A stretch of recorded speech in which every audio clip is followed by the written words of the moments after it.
Çətinliklərin ömrünün qısa olduğunu bilin. Daimi deyil. Bu birinci məsələ. İkinci məsələ, onu bilin ki, çətinlikdən üzvü ağ çıxsınız, Allah sizin üçün bir mükafat ayırıb. Onun sizə lütf eləyəcək. O nədir, bilmirəm. Quranda bir ayə var.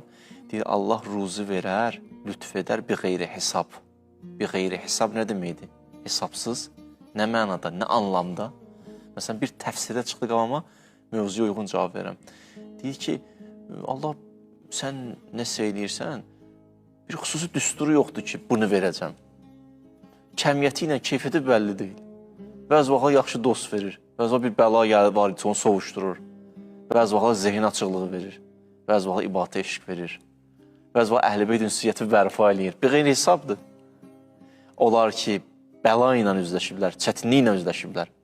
Allah Teala Quranda buyurur, "Ellezina iza asabatuhum musibə qalu inna lillahi və inna ileyhi raciun ulaika aleyhim salavatun min rabbihim və rahmə və ulaika humul muhtadun." Elə ki, çətinliklərin üzləşdilər, müsibətlərin üzləşdilər, dözdülər, möhkəm dayandılar, Allahdanıq, Allaha qaydırıq dedilər, yəni xəttdən çıxmadılar.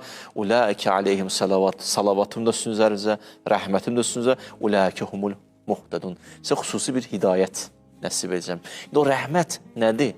Bir qeyri hesabdır, bilmirik nədir. Nə verəcək? Nə bilim, nə verəcək. Amma onu bilirəm ki, yaxşı bir şey verəcək. Onu bilirəm ki, bizə nə lazımdır, onu verəcək. Yəni, bir mükafat sizi gözləyir. Özü bir qeyri hesabdır. Buraxın Allahın öhdəsinə, Allah bilir nə vermək lazımdır. Hərdən olur, evdə məsələn, deyirsən, yemək, qonaqlar gələcək, yeməyi pişir, görsən kişi gəlir, hey müdaxilə, axırda xanım deyir, sən nə istsən? Qonaqların razı geçsin, xahiş edən 5 dəqiqə kənarda otur. Mən bilirəm nə hazırlayacam, nə inəyəcəm, sən də razı qalacaqsan. Doğrudan da axırda razı, nə yaxşı bu cür nə hazırladın, bu süfrəni açdın. Biz hərdən buraxaq Allahın öhdəsinə. Biz özümüz bəzi təyin edirik. Bunu ver, bunu ver, bunu ver, bunu ver. Bəlkə də o təyin etdiyimiz bir, o nə verəcəkdi, onu qoysalar bunun yanında, ürəyimiz narahat olar ki, ilahi, biz niyə bu istədik ondan məhrum olduq? Ona görə buraxın Allahın öhdəsinə, biraz səbirli olsunuz, o çətinliklərdə mükafatınız da var. Bir, çətinliyin ömrü qısadır, iki, böyük mükafatınız var.